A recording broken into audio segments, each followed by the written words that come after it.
Durante el último tercio del siglo XIX, las potencias europeas y algunas extraeuropeas, Estados Unidos y más tarde Japón, desarrollaron una política de expansión colonial acelerada que venía gestándose desde comienzos de siglo.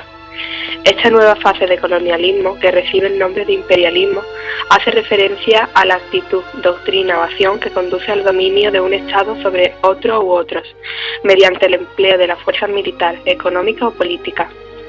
Las causas que provocaron este fenómeno fueron los excedentes de población y los avances médicos que hacían que hubiesen cada vez más población, la búsqueda de nuevos territorios donde invertir, extraer materias primas y conseguir manos de obra barata. Mediante el régimen de concesiones, las compañías se fueron extendiendo por el Estado independiente del Congo, en ondas concéntricas, adentrándose cada vez más en la inmensa región bañada por el Medio y Alto Congo y su telaraña de afluentes. En sus respectivos dominios gozaban de soberanía, además de ser protegidos por la fuerza pública. Contaban con sus propias milicias, a cuya cabeza figuraba siempre algún exmilitar, excarcelero, expreso o forajido, algunos de los cuales se harían célebres en toda África por su salvajismo. En pocos años, el Congo se convirtió en el primer productor mundial de caucho que el mundo civilizado reclamaba, cada vez en mayor cantidad para hacer rodar sus coches, vehículos, ferrocarriles, además de toda clase de sistemas de transporte, atuendo, decoración e irrigación. Las posturas chauvinistas que consideraban que su modo de vida era el mejor, el ansia por descubrir de los nuevos científicos y una ideología que justificaba la expansión territorial, que defendió que la raza blanca tenía el deber de sacar de su atraso a las poblaciones indígenas. ¿No eran atroces las condiciones de vida de los nativos? Sus niveles de vida, sus supersticiones, su ignorancia de las más básicas nociones de salud, ¿no hacían que murieran como moscas? ¿No era trágica su vida de mera supervivencia? Europa tenía mucho que aportarles para que salieran del primitivismo, para que cesaran ciertos usos bárbaros, el sacrificio de niños y enfermos, por ejemplo, en tantas comunidades, la guerra en las que se entramaba la esclavitud y el canibalismo que todavía se practicaba en algunos lugares.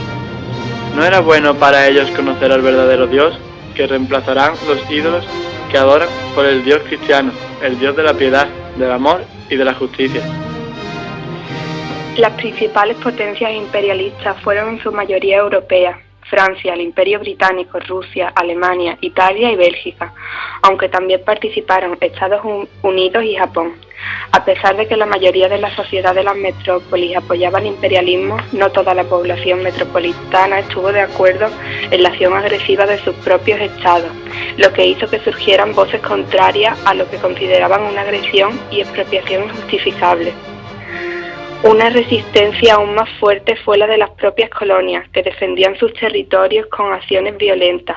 Los conflictos más importantes entre las metrópolis y colonias fueron la guerra del opio, la revuelta de los cipayos, la rebelión de los bóxers, el enfrentamiento entre Etiopía e Italia, la guerra de Zulú y las guerras de Norteamérica. La lucha por la hegemonía imperial provocó grandes conflictos entre potencias. Los más destacados fueron la guerra de Anglo-Boer y el incidente de Fachoda. Las repercusiones que tuvo el imperialismo afectaron tanto a las metrópolis como a las colonias. Para las metrópolis, las consecuencias desde el punto de vista económico. El imperialismo se sirvió de estímulo a la industria en aquellas áreas donde aún era débil y favoreció su consolidación allí donde ya estaba en marcha. También les aseguró un lugar de donde obtener materias primas y mano de obra. Desde el punto de vista internacional, el imperialismo llevó una serie de tensiones y conflictos que llevaron al estallido de la Primera Guerra Mundial. Para las colonias supuso un desequilibrio entre población y recursos que hoy en día sigue siendo un problema. Un aumento de industria, un desequilibrio en sus estructuras sociales, dependencia de las metrópolis, pérdida de identidad, la implantación de nuevas formas de cultivo y la opresión de muchos indígenas sometidos a tortura, con diversos instrumentos como el chicote. ¿Quién inventó ese delicado, manejable y eficaz instrumento para asustar y castigar la indolencia, la torpeza o la estupidez de estos bípedos color ébano, que nunca acababan de hacer las cosas como los colonos esperaban de ellos?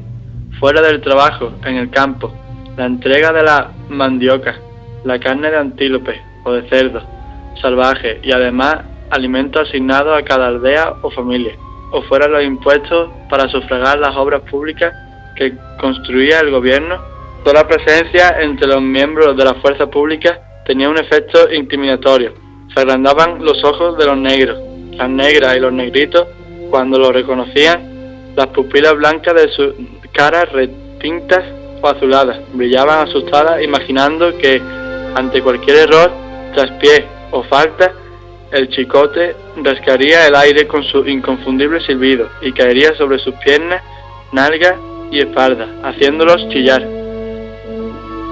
El sueño de un celta es una novela que tiene como contexto histórico el imperialismo. Esta comienza en el Congo en 1903 y termina en una cárcel de Londres una mañana de 1916. La novela cuenta la heroicidad del irlandés Roger Casement, que fue uno de los primeros europeos en denunciar los horrores del imperialismo. De sus viajes al Congo belga y a la Amazonia, Sudamérica, quedaron dos informes memorables que conmocionaron a la sociedad de su tiempo. Estos dos viajes y lo que vivió cambiarían a Casement para siempre, haciéndolo entender otra travesía, en este caso intelectual y cívica, tanto o más devastadora, la que lo llevó a enfrentarse a una Inglaterra a la que admiraba y a militar activamente en causas del nacionalismo inglés. Más concretamente podemos encuadrar esta novela en la colonización africana. A partir de la segunda mitad del siglo XIX, franceses y británicos principalmente comenzaron la exploración y colonización de los grandes e inexplorados territorios africanos. Los ingleses, a causa de la cercanía a sus colonias asiáticas, principalmente la India, tenían bastante interés por controlar el Océano Índico. Esto hizo que su interés se centrara en la región más oriental del continente. Su idea era crear una amplia extensión de tierra colonizada que abarcaba desde el norte, donde se encontraba el Cairo, con salida al Mediterráneo, hasta el sur, donde se encontraba el Cabo. Por su parte, los franceses pretendieron controlar la franja norte, extendiéndose de oeste a este, partiendo de sus posesiones en Argelia, consiguiendo dominar todo el noroeste de África, donde se encontraban Marruecos y Túnez, y expandiéndose por el Sáhara. Otros países que también tuvieron importante presencia en África fueron Alemania, que extendía su imperio por África suroriental, Ruanda, Burundi, Tanzania en el este y Camerún en el Golfo de Guinea. Portugal, quien controlaba Guinea-Bissau, Angola, Mozambique, Eritrea. Italia, que se extendía por Libia y Somalia. España, con unos territorios en el norte donde dominaba Marruecos y otros en el oeste donde dominaba el Río de Oro y algunos archipiélagos.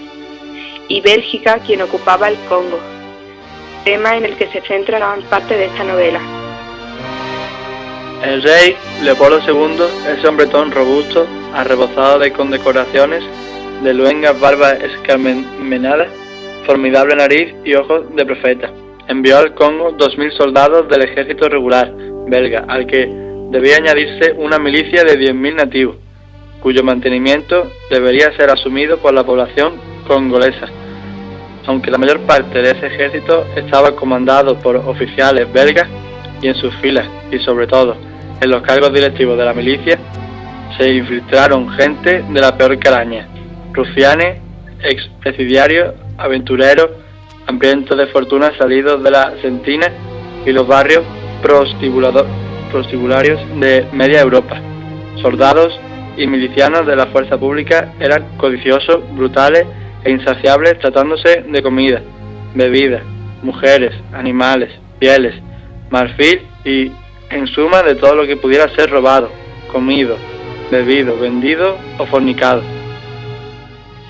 La presencia europea en África quedó regulada por la Conferencia de Berlín de 1885.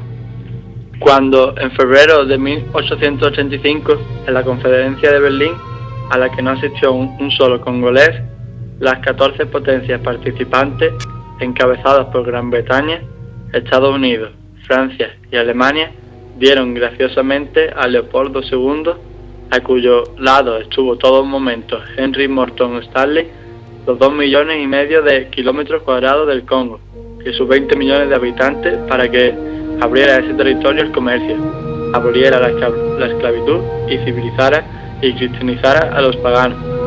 Roger Casement, con sus 21 años recién cumplidos y su año de vida africana, lo festejó.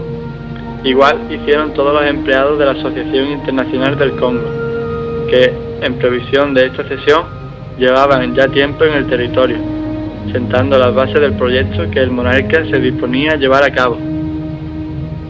El protagonista de la novela, Roger Casement, es un personaje real. Roger David Casement nació el 1 de septiembre de 1864 en Dublín, Irlanda, y murió ahorcado en la cárcel de Ponteville en Londres, Inglaterra, el 3 de agosto de 1916. Roger Casement fue un diplomático británico que militó activamente en la causa del nacionalismo irlandés. Es famoso por su actividad contra los abusos del sistema colonial en el Congo y en Perú, así como por sus negociaciones con Alemania inmediatamente antes del levantamiento de Pascua en Irlanda. Descubierto y detenido por las autoridades británicas en 1916, fue acusado de traición y condenado a la pena capital.